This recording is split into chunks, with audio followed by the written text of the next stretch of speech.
प्राचीन धर्म ग्रंथों में अनेक अस्त्र शस्त्रों के बारे में विस्तार पूर्वक बताया गया है। इन सभी में तीर धनुष बहुत ही खास होते थे। इसकी खासियत होती थी कि ये दूर से ही अपने शत्रुओं का नाश कर देते थे। अनेक महारथियों के पास अलग अलग दिव्य धनुष थे। ये धनुष इतने शक्तिशाली होते थे कि ये जिस भी योद्धा के हाथ में होते उनको हराना लगभग नामुमकिन था। लेकिन हम आपको बता दें कि संसार में 5 ऐसे शक्तिशाली धनुष थे जिनके छोड़े हुए तीरों की गति हवा से भी तेज थी। तो चलिए जानते हैं संसार के 5 सबसे शक्तिशाली धनुषों के बारे में। नंबर 5, विजय। वैसे तो महाभारत काल में सैकड़ों योद्धा हुए हैं, लेकिन कहते हैं कि युद्ध में कर्ण जैसा कोई धनुर्धर नहीं था। कवच और कुंडल नहीं उतरवाते तो कर्ण को मारना लगभग असंभव था। कर्ण के पास एक अलौकिक व दिव्य धनुष था जिसका नाम विजय धनुष था। भगवान परशुराम ने कर्ण को अपना विजय नामक धनुष प्रदान किया था और उसे यह आशीर्वाद दिया था कि तुम्हारी अमिट प्रसिद्धि रहेगी। विजय एक ऐसा धनुष था जो किसी भी प्रकार के अस्त्र या शस्त्र से खंडित नहीं हो सकता था।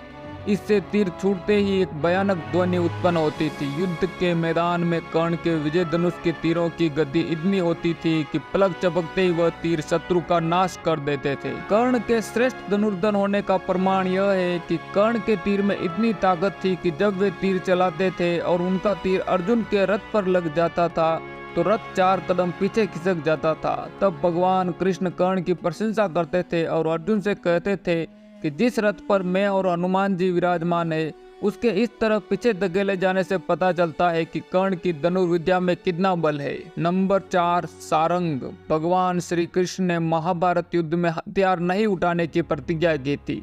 यदि भगवान कृष्ण महाभारत का युद्ध लड़ते तो वो युद्ध को एक दिन में ही समाप्त कर देते थे। भगवान श्री कृष्ण सर्वश्रेष्ठ धनुर्धर भी थे। यह बात तब पता चली जब उन्होंने लक्ष्मणा को प्राप्त करने के लिए स्वयंवर की धनुष प्रतियोगिता में भाग लिया था।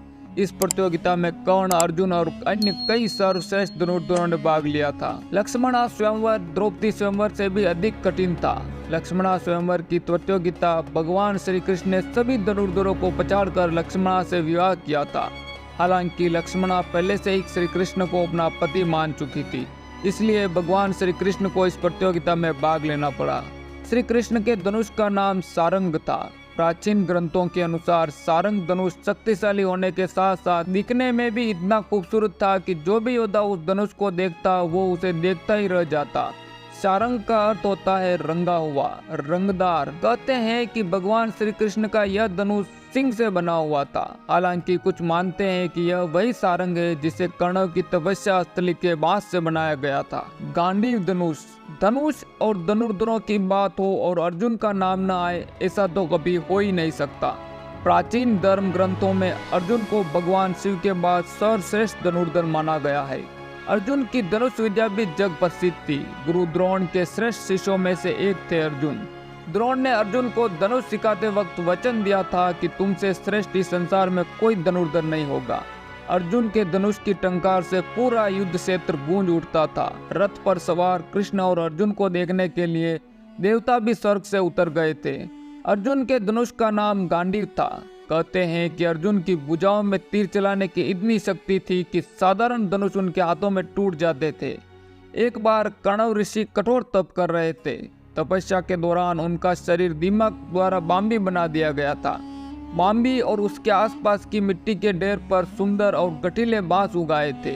जब कण्व ऋषि की तपस्या पूर्ण हुई तब वहां ब्रह्मा जी प्रकट हुए। उन्होंने उन्हें अनेक वरदान दिए और जब जाने लगे तो ध्यान आया कि कण्व की मुर्दा पर उगे हुए बांस कोई सामान्य नहीं हो सकते तथा इसका सदुपयोग करना चाहिए।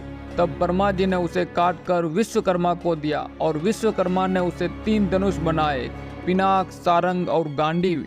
इन तीनों धनुषों को ब्रह्मा जी ने भगवान शंकर को समर्पित कर दिया। इसे भगवान शंकर ने इंद्र को दे दिया। इस तरह इंद्र के पास पिनाक धनुष, फिर परशुराम और फिर बाद में राजा जनक के पास पहुंच गया। लेकिन गांडीव वरुण देव के पास पहुंच गया। वरुण देव से यह धनुष अग्निदेव के पास और अग्निदेव से यह धनुष अर्जुन ने ले लिया। नंबर 2, कोदंड। बहुत कम लोगों को मालूम होगा कि भगवान राम के धनुष का नाम कोदंड था, इसलिए प्रभु श्री राम को कोदंड कहा जाता है। कोदंड का अर्थ होता है बांस से निर्मित। कोदंड एक चमत्कारी धनुष था जिसे हर कोई धारण नहीं कर सकता था। कोदंड नाम से भिलाई में एक राम मंदिर भी है जिसे कोदंड रामालयम मंदिर कहा जाता है। भगवान श्री राम दंडकारण्य में 10 वर्ष तक भील और आदिवासी समुदायों के बीच रहे थे।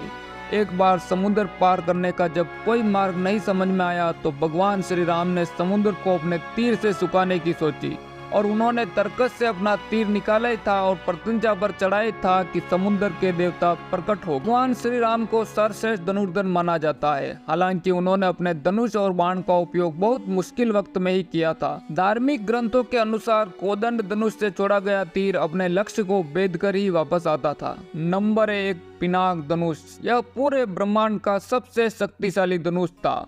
संपूर्ण धर्म, योग और विद्याओं की शुरुआत भगवान शंकर से होती है और उसका अंत भी उन्हीं पर होता है। भगवान शंकर ने इस धनुष से त्रिपुरासुर को मारा था। त्रिपुरासुर अर्थात 3 महाशक्तिशाली और ब्रह्मा से अमरता का वरदान प्राप्त असुर। शिव ने जिस धनुष को बनाया था उसकी टंकार मात्र से बादल फट जाते थे और पर्वत हिलने लगते थे। ऐसा लगता था मानो भूकंप आ गया हो।